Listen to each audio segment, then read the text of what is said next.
ఆహా! హైదరాబాద్‌లో జీడిమెట్టలో ప్రేమించిన వాడి కోసం కన్న కూతురు కన్న తల్లినే చంపేపిచ్చిందంట. ఆ! ఎంత మంచి కూతుర్ని కన్నదో ఆ కన్న తల్లి పాపం. తను ఎప్పుడైనా అనుకుందా నా కూతురే, నేను కన్న కూతురే నా ప్రాణాలు తీపిస్తుందని? ఊహ కూడా అనుకోకుండొచ్చు. కానీ అది దాని కళ్ళు మూసుకుపోయి ప్రేమించిన వాడు కొంచెం ప్రేమ చూపించంగానే కన్న తల్లినే సంప్రదించిందంట వాడితో. దానికి 16 సంవత్సరాలే, కానీ అంత పెద్ద ఆలోచన నీకు ఎలా వచ్చిందే? నిన్ను 9 నెలలు కని పెంచింది ఆ తల్లి.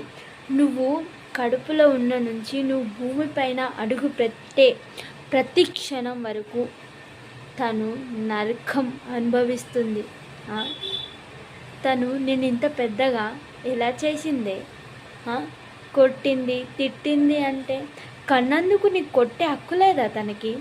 కొట్టే హక్కు, తిట్టే హక్కు, నిన్ను ఆఖరికి చంపే హక్కు కూడా నీ కన్న తల్లిదండ్రులకే ఉంది, ఎవరికి లేదు.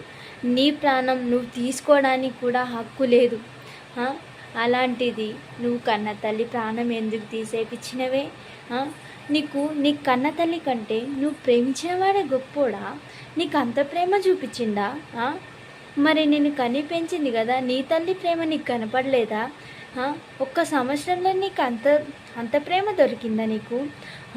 పాపము తనని చంపేపించిందే కాక తను కొట్టిపించినావు సరే, తను తర్వాత వచ్చినావు, తను బతుకుందని తెలిసింది.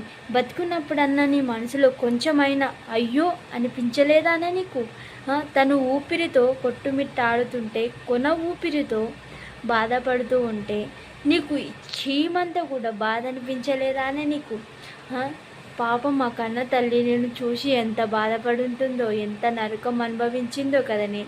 నిన్ను కన్నందుకే తను చేసిన తప్ప, నిన్ను పెంచినందుకే తను చేసిన తప్ప, తను నా కూతురు మంచిగా ఉండాలి అని కోరుకోవడం తను చేసిన తప్ప, సిగ్గు శరం ఉండేది కాదానే నీకు లంచదానా?